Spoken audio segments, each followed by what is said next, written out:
Hello, and welcome to Social Justice Sunday, where we worship at the altar of social justice. First up on the board today, we have Anonymous asking, hey, if you don't have a psychotic disorder or psychotic symptoms, you should not say you're just, quote-unquote, some crazy girl. That's really messed up. I don't know if you're psychotic, though I just wanted to tell you. And the original poster responds with, I changed it. Sorry if I offended anyone. I thought, quote-unquote, crazy was fair game for me to reclaim because I'm mentally ill, but thanks for telling me it's not.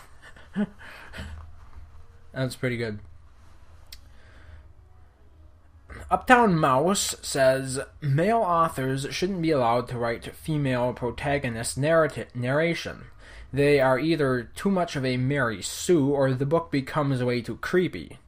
To which reasonable Mongoose replied, yeah, that guy who wrote Twilight turned it into the most creepy Mary Sue stories ever. Oh, wait.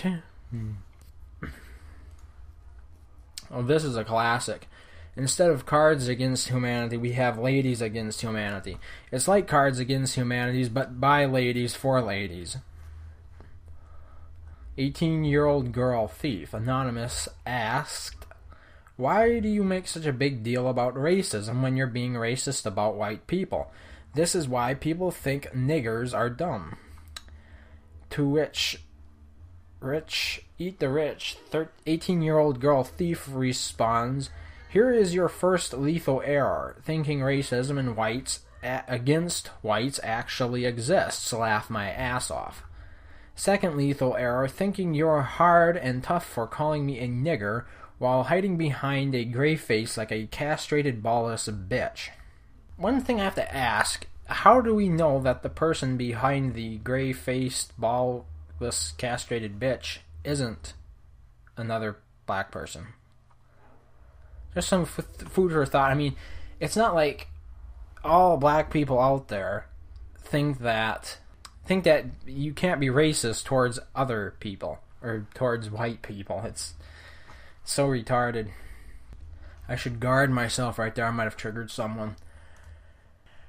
So-and-so says, I'm happy I can bleed all over my boyfriend's sheets and he never complains. I have also shoved bloody underwear in my guy friend's face because I wanted him to see how much I bleed on the regular.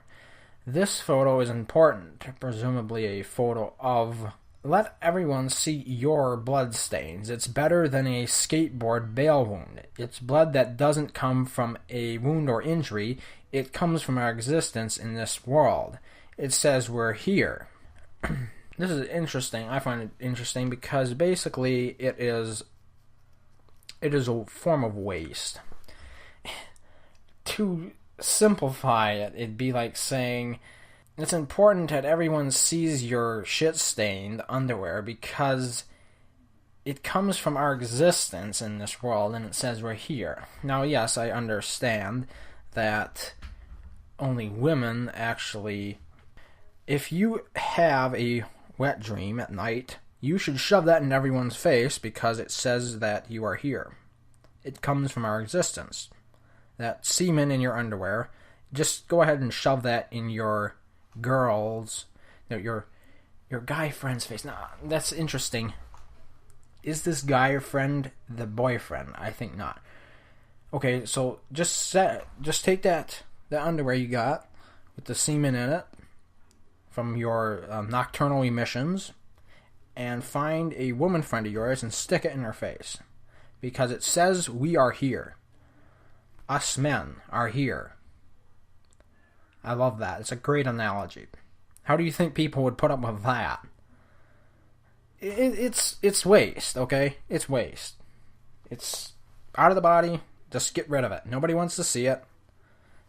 I know it's part of you, but we don't want to see it really. You say I don't want to see semen. I don't want to see blood. It gives people the impression that you're not clean, that you don't keep yourself clean. I think I heard it said that back in the times of the Romans, people actually took more showers or bathed more than they do now. Another Tumblr blog. This is not equal representation, and a pie chart which shows 50% white and 50% non-white. They correct it with this is equal representation, which they show white, black, indigenous, Latino. I didn't think indigenous was an actual race. I thought, if you are African and you live in Africa, that makes you indigenous to that area, doesn't it? If you are a Native American and you live in North America, that makes you are an indigenous person to that area. It's not a race separate of that. It just describes sort of your location, or it describes the races that existed there before other ones migrated to it. In addition to that, East Asian, Southeast Asian, South Asian, West Asian, Polynesian, Micronesian, and Melanesian. I really don't think they covered all the races there, so that's probably a racist graph as well. I don't think there's equal representation. Some of them, I don't think those are very scientific terms.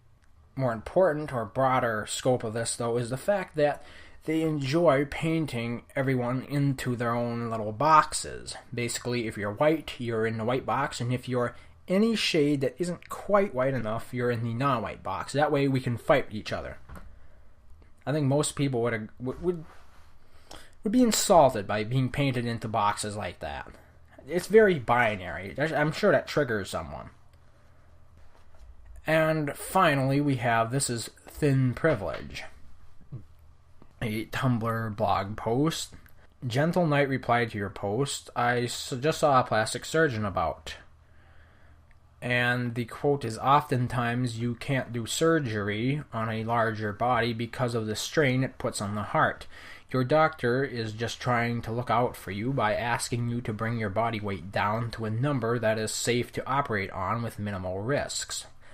To which the aforementioned OP says to this person, fuck off. Your bullshit is not welcome here.